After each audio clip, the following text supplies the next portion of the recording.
जब भी आपका अपने खून को साफ़ करने का मन बने तो इन चारों चीज़ों में से कोई एक चीज़ का इस्तेमाल करना शुरू कर दीजिएगा। आपका जो खून है एकदम से डिटॉक्सिफाई हो जाएगा। आप देखिए, खून को साफ़ करना इसलिए ज़रूरी है क्योंकि खून में जितने भी टॉक्सिक पहुंचते हैं उनसे फिर स्किन के रोग पैदा होते हैं, जैसे एक्जिमा, सोराइसिस, तरह तरह की खुजली, पित्ती उछलना, ठीक है, बहुत तरह के रोग पैदा होते हैं। हमारा जो शरीर है वो गाड़ी का इंजन की तरह होता है।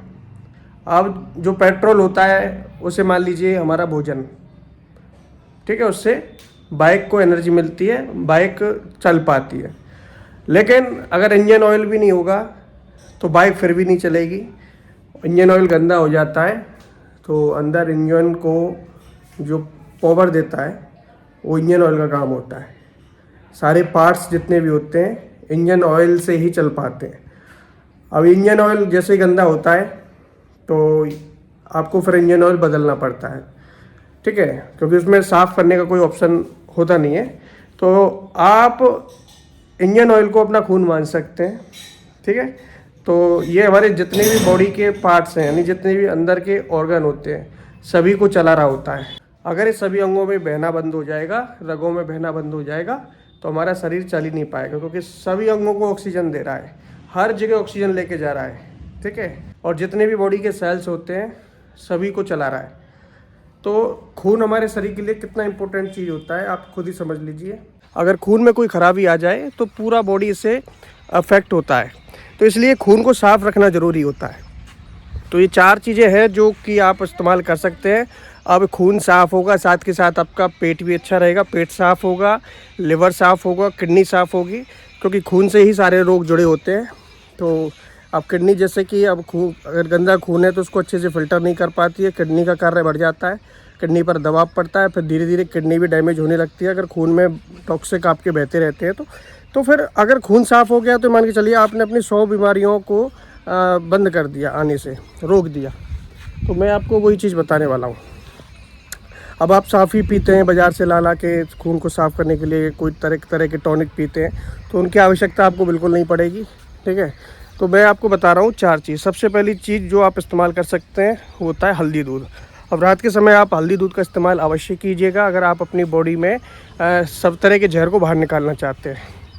हल्दी आपकी इम्यूनिटी को बरकरार रखेगी, आपके पाचन शक्ति को इम्प्रूव करेगी। दूसरी बात, खून में जितना भी गंदगी होता है उसको साफ़ करती है। और खून से फिर ये स्किन के रोग बंद हो जाएंगे, हेयर फॉल बंद हो जाएगा धीरे धीरे, ठीक है। अब एक छोटी सी चीज़ से फिर बाकी सारी जितनी भी बीमारियां हैं वो पैदा होती हैं। अब आपको लगती छोटी चीज़ है हालांकि, लेकिन खून में जब भी कोई टॉक्सिक जहर फैलता है तो फिर आप मतलब हमेशा, एक तो आपकी इम्यूनिटी डाउन हो जाती है, आए दिन आपको बुखार चढ़ जाता है, क्योंकि खून इन्फेक्टेड होता है। सबसे पहले कोई मच्छर काटता है तो खून में ही वो सबसे पहले बैक्टीरिया एंटर करता है। अगर आपको बुखार भी होता है तो सबसे पहले आपका ब्लड टेस्ट ही होता है, खून से ही जांचा जाता है। मतलब सारे जितने भी अंग हैं, अधिकतर सभी अंगों को खून से ही परखा जाता है। तो इसलिए आपको अपना खून अच्छा रखना है, कुल मिला के बात ये है। हल्दी दूध का इस्तेमाल आप रोज़ाना रात को कीजिए। 1 गिलास गर्म दूध में हल्दी का सेवन कीजिए, इससे आपको बहुत बेनिफिट मिलेगा, ठीक है, रोज़ाना। आप किसी भी मौसम में इसका इस्तेमाल कर सकते हैं, कभी भी आपको नुकसान नहीं करती है और ये आपको हमेशा हमेशा आपकी सुरक्षा करेगी। अब दूसरी चीज़ जो आपको अवश्य सेवन करनी है, दूसरी चीज़ होती है, अब एप्पल साइडर विनेगर का यूज कर सकते हैं शरीर की गंदगी को बाहर निकालने के लिए, खून की गंदगी को बाहर निकालने के लिए।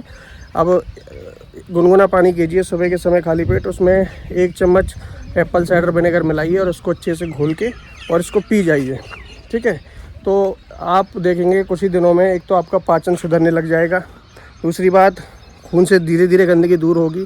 अब जैसे यूटीआई इन्फेक्शन हुआ, मूत्र मार्ग में पेशाब में जलन हुआ, पेशाब रुक रुक कर आता है, ठीक है, पोटी की समस्या हो, स्किन से जुड़े रोग हो, चेहरे पे चमक नहीं आ रही है, एक्ने, पिंपल्स, मुहासे, हेयर फॉल, ठीक है, और मतलब हर एक अंग से प्रभावित होता है। तो दूसरा ऑप्शन आपके लिए ये है कि आप रोज़ाना एप्पल साइडर विनेगर का यूज करें, इससे बॉडी में वेट भी कम होता है, ध्यान रखना। जो लोग अगर डाइट प्लान पर चल रहे हैं और अपना वेट भी कम करना चाहते हैं तो इससे आपको इस चीज़ में भी हेल्प मिलेगी और मतलब सर से लेके पाँव तक के रोगों में काम आता है। तीसरा ऑप्शन आपके लिए होता है, आप तुलसी की चाय भी पी सकते हैं खून को साफ़ करने के लिए। अब आप साफ़ ही जो पीते हैं जब कोई टॉनिक पीते हैं, अधिकतर कई टॉनिक्स में तुलसी का यूज किया जाता है, और आप तुलसी की चाय का यूज अवश्य कीजिए। सुबह दूध वाली चाय को अवॉइड कीजिए। तुलसी की चाय पीते हैं तो तुलसी बहुत ही गुणों से भरपूर होती है, बहुत तरह के गुणों से, एंटीबैक्टीरियल, एंटी फंगल, ठीक है। तो आप हमेशा तुलसी की चाय पिएं और रेगुलर पिएं, रोज़ाना पिएं। और ये नहीं कि आप 10 दिन पी लें छोड़ दें, ऐसा नहीं। आपको ये जो उपाय है ना, ये रेगुलर करने हैं, 2 महीने, 3 महीने, 4 महीने, और हमेशा भी करते रहेंगे तो इनसे आपको कोई भी प्रॉब्लम होने वाली नहीं है।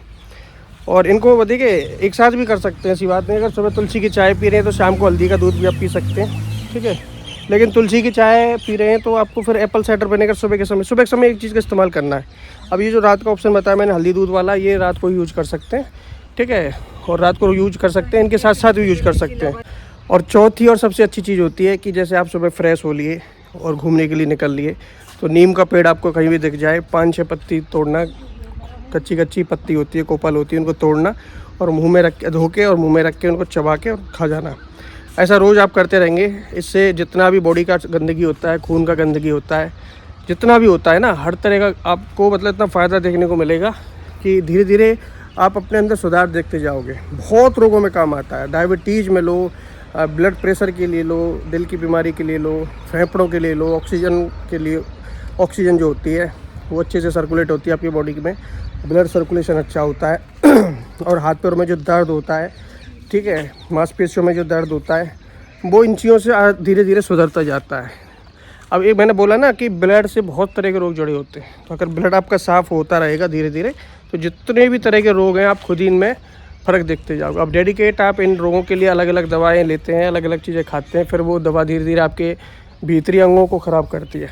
तो ध्यान रखें, ये 4 ऑप्शन आपके लिए मैंने ऐसे बता दिए हैं कि आप अपने खून की सफाई, शरीर की गंदगी, इन सारी चीज़ों को बाहर निकाल सकते हैं। और अवश्य कीजिएगा दोस्तों, कुछ महीने के लिए कीजिएगा, अगर आप ज़्यादा लंबे समय तक नहीं करना चाहते, लेकिन कम से कम 2 या 3 महीने के लिए तो अवश्य कीजिएगा। आप देखेंगे अपने अंदर खुद फ़र्क देखेंगे। और रेगुलर करना है कि आपको एक भी दिन मिस नहीं करना है कि आज छोड़ दिया, कल ले लिया, 2 दिन छोड़ दिया, ऐसा नहीं करना है, रोज़ाना करना है, ठीक है। देखना कितना आपको फ़ायदा मिलता है। धन्यवाद।